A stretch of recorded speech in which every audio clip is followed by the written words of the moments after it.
You ever hear a story so outrageous, so unreal, that you laugh it off, until the pieces start falling into place? That's exactly what's happening with this Diddy Tupac saga. At first glance, it sounds like some wild Hollywood script, federal agents closing in on Diddy while whispers grow that Tupac Shakur, the man the world watched die in Las Vegas, might have staged it all and disappeared. But what if those whispers aren't just rumors? What if this is the final chapter of a decades-long game that's only now beginning to unravel? Because make no mistake, Diddy's downfall isn't just about parties gone wrong or leaked videos. This is about an empire built on fame, fear, and silence. The charges: racketeering, trafficking, extortion. It's like the FBI walked straight into a hip-hop noir. And here's the kicker. Diddy's name reportedly surfaces in sealed transcripts connected to the night Tupac was ambushed, not once, not twice, but dozens of times. Now, as he faces trial in New York, the past is clawing its way back. And one ghost in particular might not be a ghost at all. Enter Gene Deal, Diddy's former bodyguard. A man who wasn't just near the spotlight, but practically breathing the same air as power itself. He's not tossing out gossip. He's claiming Tupac saw it coming. That Pac knew the hit was real, knew the bounty was climbing, and chose to flip the script. Not just to dodge death, but to disappear. According to Deal, the Machiavelli persona wasn't a stage name, it was a survival manual. Pac studied Machiavelli's playbook on deception and turned it into his own strategy: fake your death, escape the chessboard, and live under a new name. And here's the twist: if Deal's right, even Diddy got played. The man who thought he was running the board might have been the pawn all along. Think about it.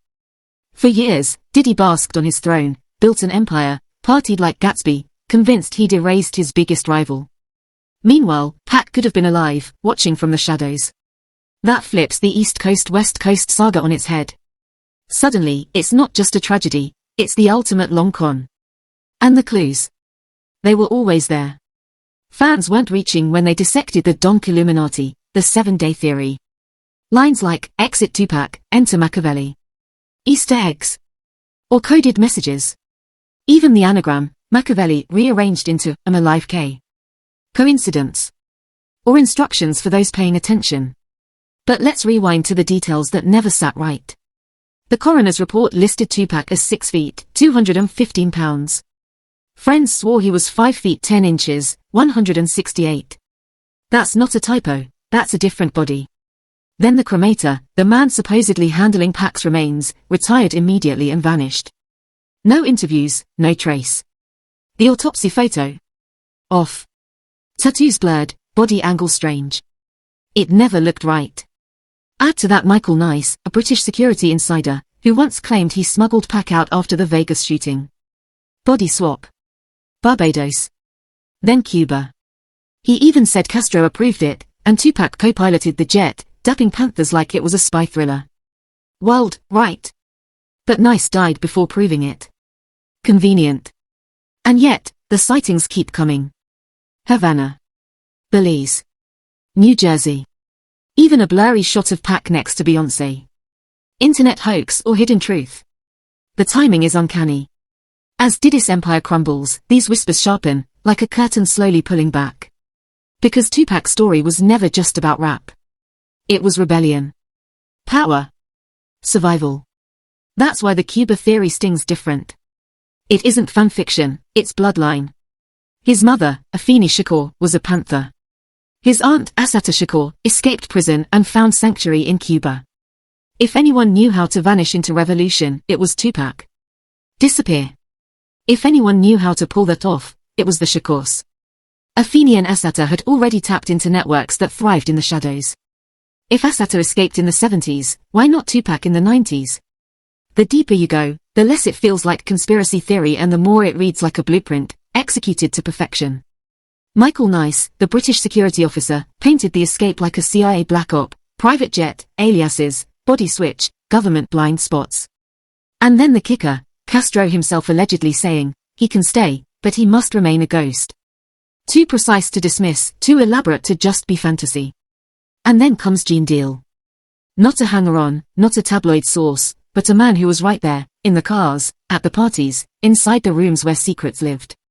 Deal insists even Diddy didn't know Pac had survived. Let that sink in.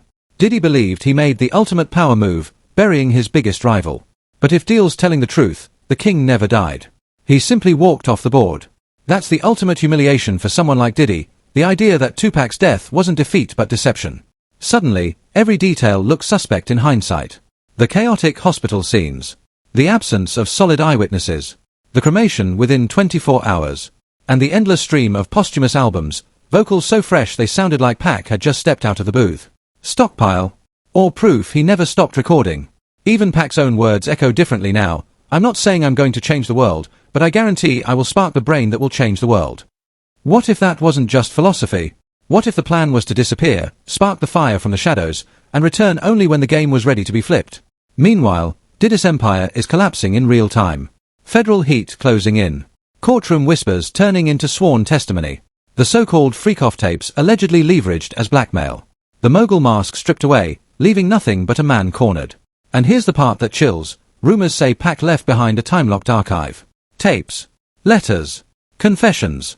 An expose designed not for then, but for now, to detonate only once Diddy hit rock bottom.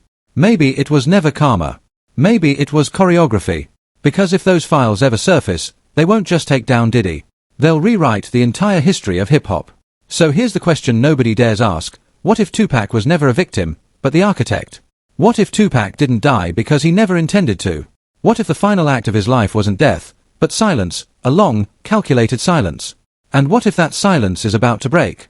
For a man like Tupac, exile wouldn't be freedom. He thrived on energy, on noise, on confrontation. To vanish meant watching from the sidelines as his name turned into myth, while enemies strutted around convinced he was gone. That silence wouldn't heal, it would burn. Psychologists call it identity decay. Cut off from who you were, you either collapse or you evolve into something else. If Pac's alive, the man he is today wouldn't sound like the 25-year-old who lit up every room. Decades in the shadows change a soul. That rebel poet might have sharpened into something colder, more dangerous, someone who's had years to calculate, to document, to prepare. And the cracks in the official story? They've only multiplied. The autopsy inconsistencies. A coroner's report that doesn't match his real body. A cremator who vanished without a trace. Dead witnesses, missing officials, blurred autopsy photos. Then the sightings, grainy clips tech experts still can't fully debunk. Add Gene Deal dropping bombs, Michael Nice dead before releasing proof, and insiders surfacing with nervous half-truths. That's not noise. That's pressure. Something's building. The theory that Tupac pulled off the greatest disappearing act in pop culture used to be dismissed with a laugh. Not anymore. Not when Diddy's empire is crumbling. He's no longer the untouchable mogul, but a man fighting for his freedom, his name dragged through indictments and scandals. And somewhere, maybe not too far, the rival he thought he erased might still be holding the last card. The motive makes sense. Tupac wasn't just a rapper with enemies, he was a marked man. The bounty on his head wasn't about hip-hop beef. It was politics. It was business. It was war. Staying meant death. Disappearing meant survival. But survival doesn't mean surrender. It means regrouping. And if he's alive, he's been watching. Every cover-up. Every payout. Every crack in Diddy's armor. Some insiders whisper that Pac left receipts, audio, video, maybe even testimonies from the night in Vegas. Others believe he's been working through underground channels, Panther connections, even foreign protection, guarding his legacy until the right moment. That moment could be now. Picture it, a stage, a microphone, the lights cut, and a figure steps out. Older, scarred, but unmistakably him. That single moment would shake the world harder than any courtroom verdict ever could. Not just because Tupac beat death, but because he beat the machine. He outlived the system that tried to erase him, and is still here to expose it. And for Diddy, a prison sentence would be one thing. But realizing the man he thought he buried has been alive all along, watching, waiting, ready, that's a punishment no judge could deliver.